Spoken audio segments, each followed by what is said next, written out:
Afeerraa kan kee showusii godhe simattee asitti argamuu keetiif guddoon si galateeffadha caalaa baga nagaan nafte. Baga nagaan na eegde Habtaamu guddaa galatoomatillee. Ayyee yeroo darbe gaaffiif deebisii gochuudhaaf saganteeffadhee ture. Haaluma yeroo darbe irraa maanguddoon xiqqoo turinaan jirani sana booda immoo neetwoorkiinis na mijoofne har'a immoo bifa kanaan wal agarreerra. Egaa harri caalaa bultumee eenyudha jedhee uummata Oromoo wajjin wal si barsiisuuf miti. Hojii kee namni hedduun ni beeku caalaa bultumee eenyu akka taate hedduutti si beeku. Booddana kana garuu waan tokkoon maqaan kee si dhaamaa jira caalaa bultumee sooshaal miidiyaa keessatti baay'ee deemaa ture. Anillee yeroo baatii tokko waliin jala deemee si barbaadaa ture. Haala kanaan immoo walitti dhufneerra. Atis iyyama kee ta'e fedhii kee ta'e gama kanatti waan ta'e irraa gaaffiif deebii naa gochuudhaaf naa iyyamuu keetiif irra deebi'een si galateeffadha. Mee caalaa bultumee waan Afrikaa kibbaa keessatti ajjeechaa shukanneessaa obboleessa keenya Mahammad Said gubbaa irratti ta'e mee akkamittiin nu ibsita wanta kanarraa? Galatoomi Habtaamu garuu ajjeechaa Mahammad Said irratti gaggeeffame anas akka ilma Oromoo tokkotti baay'ee na gaddisiisa. Maaliif guyyaan gaafas ture guyyaa baay'ee jechuun ilmi namaa kun guyyaan hundi namaaf mijataa ta'ee yookaan namni akka bahetti waliin galuun yeroo ittiin danda'amne ture. Guyyaa gaaf sanaa gaafti sun guyyaan 27 ture. Ani halka jechuun guyyaa sanarra nama caalaa carcar jedhamuu fi okaash jedhamu waliinan gara mana kiyyaa galee jechuun halkan keessa naannoo sa'a 6 dargaggoo Mahammad Saidii fi namni Leencoo jedhamu naaf bilbilanii turanii. Yeroo naaf bilbilan irbaata nyaanna eessa jirtanaan jedhanii anis hawaasa South Africa kam faanayyuu walitti dhufeenyi nani qabu hariiroo nani qabu Oromummaa fi jaallummaa dhugaa sana yookaan immoo obbolummaa dhugaa sanaan alatti wanti nani qabu kan biraan jiru hawaasuma sana faanan jiraadha. Kanaaf inni isaan naa bilbilaan keessattuu dargaggoo Mahammad Said kanaa fi ijoolleewwan sana waanan amanuuf kootu irbaata waliin nyaanna naan jedhanii anis eessa jirta jedhanii naa bilbilan kiyyaan jiran jedheeni isa booda taaksifaayiidhaan yookaan immoo taaksiidhaan gara mana kiyyaa dhufanii yeroo mana koo ga'an gadi bayinaan jedhanii anis ijoollee lamaan sana waan hojii isaanii xumuranneef manuma koo turanii isaan manatti dhiisee tanan dargaggoota sana lamaan manatti dhiiseen Leencoo fi dargaggoo Mahammad Saidin baye jechuudha. Eeriyaadhuma sanaa nyaannaa jedheen gaafadheen hin ture lakki gara Meelvil deemnee nyaanna naan jedhanii halkan keessaa sa'a 6 ture. Yoo nuti taaksii isaan ittiin dhufan sanaan achuma yeroo iddoo tana geenyu akka carraa hoteela nuti dhaqne sana namatu wal lolaa ture. Kan wal lolaa ture immoo nama Maammush jedhamuu fi Haayilaand jedhamu ture. Isa booda maali lolli kun jennaan nama Maammush jedhamuu fi Haayilaand jedhamutu wal lolaa jiradhanii isa booda Haayilaand sana boodigaardonni yookaan nagaa eegsiftoonni mana san keessa jiran qabanii gadi baasanii anis immoo ijoolleewwan kaan kan saba biraa ta'an Eertiraanota wayii ture isaan waan beekuuf nuti keessa seennetaniif Leencoon kun nyaata wayii ajajnee turre isa booda Mahammad Said kun dafeen dhufne daqiiqa murtaa'eef alarra dhaabatee nama Haayilaand jedhamu kana waliin haasa'aa turanii. Leencoonis gadi ba'ee ilaalee anillee gadi ba'ee ilaalee wantichi waan lolaa hin fakkaatu. Namichi Maammush jedhamu kunis gabba'ee deebi'a. Isa booda waamnee nyaata kana nyaannee nuti gidduudhuma sanatti dargaggeessi Faisal Zinaaf jedhamuu fi Khalid namni jedhamu dhufanii. Isa booda haasaan sun jajjabaachaa dhufee yoo haasaan kun jajjabaachaa dhufu jechuun afaan daddarbaa walitti dubbachaa turanii agallu jedhee ijoollee sanaan yoon ana birallee darbee namoonni jiran kan biraallee isin waliin dhuftanii waa'ee isaanii keessan galiin isaan dhimma biizineesaa irratti wal lolu jedhanii maali dhimmi biizineesaa kun jedhee yoo nan isaan gaafadhu kanaan dura nama Maammush sun nama Mucee jedhamuu fi nama Haayilaand jedhamu kana helikopteraan karaa irratti osoo isaan nama karaa seeraan alaa fichisiisaa dhufanii jarreen kun isaanis waan kanadha kan hojjetanii sanaan helikoophteraan qabsiise jedhanii sababa sanaa wal lolaa jiru naan jedhanii erga akkas ta'e wanni kun dhimmi kun nan ilaallatu koottaa hin galla jennaan namni Maamush jedhamu kun fi Faisal kun galuu ofeete gali malee nutu irra wal beekaa ijoollee isaan kana of fedhe natu buusa mana isaaniitti attoo galuu feete gali naan jedhanii maaliif lafti sunis sa'aatiinis deemaa dhufe lafti sunis lafa Afrikaa kibbaati akka barbaadetti abbaan fedhe rasaasaan kan si dha'uudha. Jarreen sunis guyyaarraa eegalanii waan tokko waan wanti jechaa turaniif anis dhiisee tanan nan deemee erga nan buusa naan jedhee Faisal kun nan buusa natu buusa naan jedhee anis biraan deemee jechuudha. Mana koon galee mana kiyyaan bule jechuudha. Wanta kana keessatti akka sooshaal miidiyaa irratti deemuurraan si gaafadha caalaanii akka miidiyaa tokkotti waan uummata si gaafatuun si gaafadha uummata bakka bu'e jechuudha. Caala ajjeechaa kana keessa ati harka qabda? Abtaamu akkuma siin jedhe ani bakkuma sanatti kanan isaan dhiisee deemee mana kiyyaan galee manan bule ajjeechaa kana keessa harkallee hin qabu. Ilma Oromoo ajjeesuu miti ani hagan har'a gahetti naannoon itti dhaladhe Oromiyaa yookaan naannoo aanaa jalduu keessatti daa'imummaa koorraa kaasee barnoota koos dhiisee hojii kiyyas dhiisee waa hundumaa sadoo dhuunfaa kiyyaa hunda dhiisee saba kanaaf qabsoo qeerroo fi qarreen Oromoo gaggeessan keessatti daa'imummaa koorraa kaasee kan hirmaachaa ture. Sana keessatti wanta Oromoon naaf hubachuu qabu naannoon itti dhaladheerraas maatiin irraa dhaladheerraas kaasee abbaan fedhe kana mirkaneeffachuu danda'a. Naman jaaladhu nama Oromoo ajjeesuu miti ani ija hamaadhaan wal jedhee ilaaleen beeku. Ajjeesuus immoo tun barbaade haala ittiin asaamaa ture sanaan wanti ilma Oromoo ajjeesuuf yookaan haala suukanneessaa sanaan wanti ajjeesuuf hin jiru jechuun barbaada. Ajjeecha sana keessaa harkallee hin qabu. Ani akkuma siin jedhe nyaata waliin nyaanne biraan galee waan sana keessa hin turre. Kana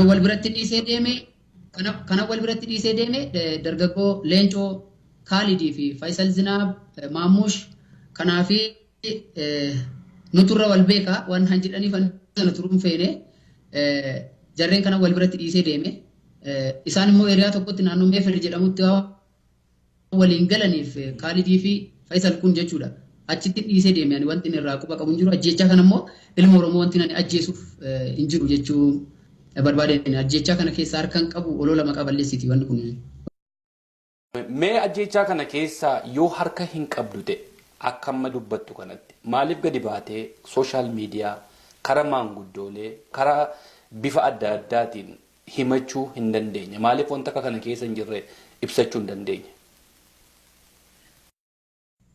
Galatoomii Abtaamu yeroo sanaaf wanti ani haala sana ibsachuu hin dandeenye ganama waraqaan kiyya waan narraa gubateef waraqaa malee biyya tokko keessa jiraachuu hin dandeessu. Gara Piriitooriyaa jedhamuun halkan sa'a 11 deeme. Yoon eriyaa sana gahu guyyaan ayyaana ture cufameera naan jedhanii gidduu sana keessatti namoonni hedduun naa bilbilaa turanii namoota naa bilbilaa turan keessaa Maammar Sayyid ajjeefameera eessa jirta naan jedhanii namoota hedduu naa bilbilanii anis Piriitooriyaan jiran jedheeniini sana keessaa namoonni hedduun har'a eessatti akka ati dhuftu laallaa si ajjeesuuf si barbaadu boolla qotadhu namoota naan jedhan faatu ture. Doorsisni garagaraas waan tureef yeroo sanaaf mana nama gurraachaa kana nani beeku osoo waa tokko illee fudhatiin laaptooppiin koos wantumti bilbilli koo ammumayyuu mana sana keessa jira. Aayifooniin ani qabu mana san ture. Manuma keessattan dhiisee waa hunda dhiisee deeme jechuudha. Yeroo sanaaf bilbilli ani harkaa qabu wanti waa hedduu hin qabu ture. Lakkoofsa namaa hedduu illee hin qabu ture. Mana gurraacha dhokadhe sana namtichi nageenya isaatiif jecha yeroo sanaaf bilbila illee narraa fuudhee rifeensa illee akkana ni haddadhu na taasise. Kanaaf tokkoffaa waraqaa hin qabu. Namni waraqaa hin qabne biyya tokko keessa waraqaa gubateera. Sunuu yakka kan biraati. Inni kun immoo kan biraati. Anis lubbuu kiyya baraaruudhaaf jecha namni emotional ta'e waa iddoo hojjechuu waan danda'uuf anis ofirratti inni waan ta'eef waan sana gochuurra immoo jedheen anis yeroodhaaf waan sana jalaa dhokadhe. Namni sunillee aganani har'a fuula uummata Oromootti as ba'ee waan kana dubbadhuutti nama maneen turre namoonni dhugaa jiru dubbatan immoo waan wantoota sana haga tokko waan argaa dhagayeefillee namni sun miila kee fageeffadhu jedhee yookaan carraa kana immoo argadhee amma siinis wal arginee anis waan hin taane keessan ture har'a uummata kiyyaaf waan sana ibsuu yaale jechuudha. Ayyee caala. Ayyee hedduu galatoom. Meesiif Mahammad Said gidduu wal dhabbiin tureera. Kanaaf Mahammad Said gidduu jaalala Oromummaa, jaalala obbolummaa akka saba Oromoo tokkootti kabajaa guddaa walii qabaachuu malee wal dhabiin sun aniif sagduu turellee hin jiru. Waan si ajaa'ibu keessaaf ta'amu dargaggoo Mahammad Said sanaan dura waan natti turetu jira jechuun akka biyya isaa yaadee fi akka Oromiyaa galu natti himaa ture. Obboleessi isaallee hidhaa akka jiru waa hunda na taphachiisee haalli jiruu Saawuz Afrikaa isa gootellee mucaan kun na haasofsiisaa ture. Yeroon du'ee isaa dhaga'u keessi koo akka malee gadda guddaatu natti dhaga'ame. Kana jedhee siif ibsuu hin danda'u. Anis dhuguma dhugaadha. Wal dhabbeen anaa fi Mahammad Said dargaggoo Mahammad Said gidduu jiru hin jiru. Kan haala ittiin ibsuun beeku. Galatoomii caala. Meeqa biraa wantan si gaafachuu barbaade sooshaal miidiyaa irratti wanti dhageenye gaaffileen koo waan si gaafadhu waanuma sooshaal miidiyaa irratti deemudha. Waa'een Oromoo na ilaallata. Kanaafan siinillee gama kanatti fide. Keessatti immoo ati artistii Oromooti. Yakka hojjette yoo hojjette kana akka itti gaafatamtu yoommoo maqa balleessitees akkati gadi baatee dubbattu afaan kee irraa namoonni dhaga'uu waan barbaadaniifin. Malee wanta kana bal'isuu yookaan xiqqeessuudhaaf jedhee miti ati nama kabajaa uummata Oromoo biratti qabdudha. Waan amma si gaafadhu kunis waan uummanni si gaafatan waan sooshaal miidiyaa irraa deemuun si gaafadha. Guyyaa sana namni dhaqee Mahaammadiin manaa fuudhe sii jedhama ati immoo akka amma jechaa jirtu kanatti dhufanii isaantu manaa na fuudheette. Wanta kana yeroo sana ijoolleen mana yeroo turte si bira turan jiru.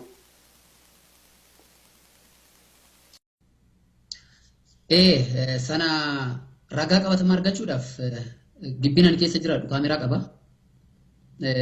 Sa'aatiin ani itti ba'e sanatti illee kaameraa sana duubatti abbaan fedhee dhaqeechee gochuu danda'a. Kun waan qabatamaadhaan lafa jiru jechuudha.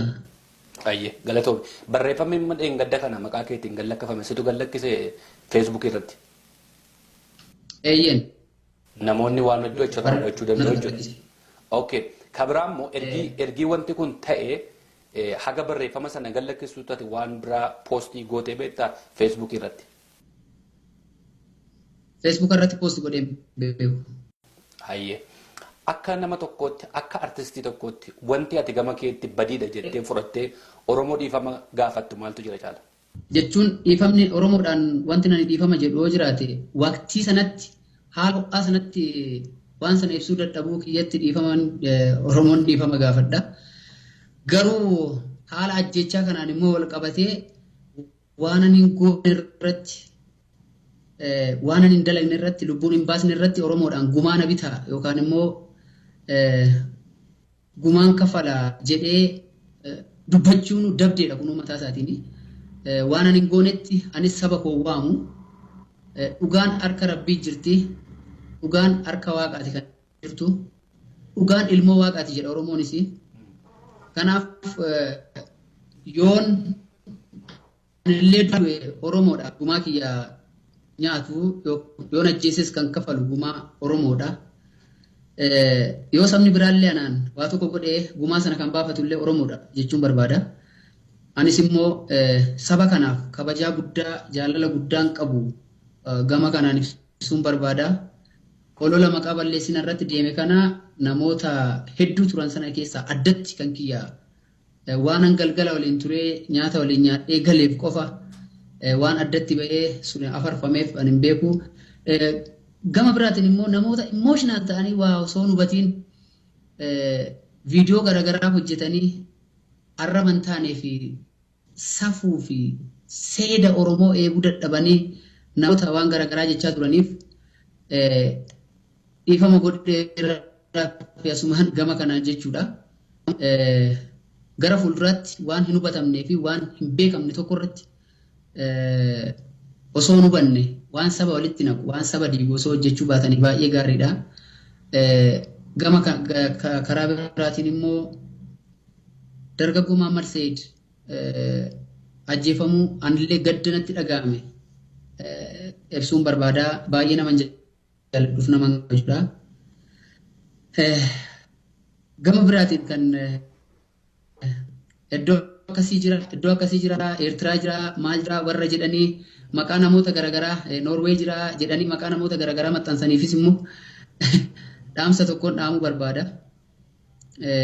Waan si ajaa'ibu keessaa paaspoortiin ani qabu paaspoortiin an qaba ture paaspoortii kiyya nama Taajuu Jibriil jedhamuttan kennee waraqaan kiyyas immoo achuma mana san keessa jira fuudheen baanee paaspoortii kiyya sana Taajuu Jibriil bira jira waraqaa wayiin siif hojjedhaa yookaan gama ittiin konneekshinii jiruun biyya kana baata kan jedhu ture isaan dura jechuudha. Taateen sun otoo hin ta'in dura koonsartii tokko Ameerikaa irratti Osfaanaa bara 2018 dhufu kanarratti akka hirmaadhuuf gaafatameen ture. Sana waraqaa sanarratti waan si hojjechiisa jedhee paaspoortiin gosa bira ture. Namni tokko waraqaa malee akkamitti akka biyyaa bu'u hin beeku. Warra sanaaf deebiin kanadha. Yoon galee deeme yoon galee ani Oromiyaa irratti Oromiyaa biyya abbaa kun galaa abtaamu. Galatoomii. Caalaa Bultumee hedduun si galateeffadha. Egaa gaaffii hedduu siif hin qabu waanuma amma haaluma Afrikaa kibbaatti ta'e kana ajjeechaan obboleessa keenya Mahammad Said irratti anas qaanqee shoos baay'ee na gaddisiise. Wanti kun gara uummataatti dhufe akka qulqullaa'uu qabu waan ta'e maqaan kee dhahamee jira. Ati artistii Oromooti. Amma sirra deddeebi'eedhumaan jechaa jira. Kanaaf hangama kanatti si afeere. Meeqa biraa atillee waan haasoftu keessatti maqaa isaa dhooftee turte. Maqaan nama kanaas yeroo baay'ee sooshaal miidiyaatti gubbaa dhaama. Maammush nama jedhamu kun si hojii walitti siqeenyi keessan maal? Waan si ajaa'ibu keessaa abtaamu Maammush sanaan gaafa sanaan guyyaa lammaffaa qofan argee hin beekunillee walitti dhufeenya illee hin qabnu hariiroo tokko illee waliin hin qabnu jaruma kan waliin hojjechaa ture jechuudha. Waadduu kan waliin dalagaa ture isaanidha. Wanti isaan isa beekullee jiru rileeshinii addaan isa faana waliin qabullee jiru. Isa dhiisiti namootuma kiyyayyuu nama koo Oromoo kan ta'eyyuu dubbiseeyyuu waliin hin geenye biyya san keessatti jechuu barbaadeeni. Rileeshinii naaniif inni waliin qabnu tokko hin jiru. Caalaa Bultumee hedduun si galateeffadha. Utuu kaatagoorii biraarratti intarviiyuu si godhe waan baay'ee si gaafadha waa'ee artii waa'ee walaloo irra amma garuu waa'ee dhimma tattamaa waan ta'e waa'een Afrikaa kibbaarraati. Gaaffiif deebii koo asuma irratti raawwadha. Dhuma irratti Oromoodhaaf ergaa qabdu dabarsitee nagaa walitti dhaabna. Gara fuula duraatti immoo sagantaa biraa irratti waa'ee artii Oromoo artistii Oromoo irraa dubbanna. Ulfaadhu. Guddaa galatoomii Habtaamu. Dhumarratti sabni Oromoo kaabaa kibbatti bahaa dhiyaatti waan kana hordofaa ture. Kun immoo badiin hin qabnee fi haqa dhugaa nama lubbuun badee kanas Rabbi haa barbaaduun jedhaa. Oromoon kana akkana hubatuun abdii qaba. Namoonni waan sana raawwatan ani iddoo sana waan hin turreef nama kana jechuu hin danda'u. Isa sana gumaa nama du'e sana Rabbi haa barbaadu. Namoonni yaada gaggaarii yaada jajjabinaa naaf kennaa turtanis galanni keessan guddaadha. Baay'een isin kabaja baay'een isin jaaladhaan jedha. Namoota dogoggoraan yaadota addaa arrabsoowwan garaagaraa haasaa turtanis namni haguma beeku haasaa waan ta'eef dhiifama isiniif godheera jechuun barbaada. Gara fuulduraatti hubannoon ala waa dalaguun waan ta'eef godhamuu qaba. Keessattuu addatti weellistoota Oromoo irratti dhimmi deemu yeroo garaagaraatti weellistoota Oromoo garaagaraa irratti ololli garaagaraa ka'ee haala jibbisiisaa weellistoota Oromoo irratti ta'u jira. Namoota bebbeekamoo Oromoo kan ta'an irratti waan deemu jira. Oromoon immoo waan kana sirriitti hubatee gadi fageessee ilaaluudha qaba. Wanni xixiqqoon akkasii kun immoo saba diigdi. Lubbuu barii kanaaf immoo Rabbi rahmataa godhuun jedha. Maatii isaatiif illee hiriyoota isaatiif illee Rabbi jajjabinaa kennuun jedha. Nama lubbuu sana wareege immoo Rabbi haa barbaadu. Rabbi gumaa isaa baasuun jedha. Kanuma Habtaamu galatoomu ulfaadhu.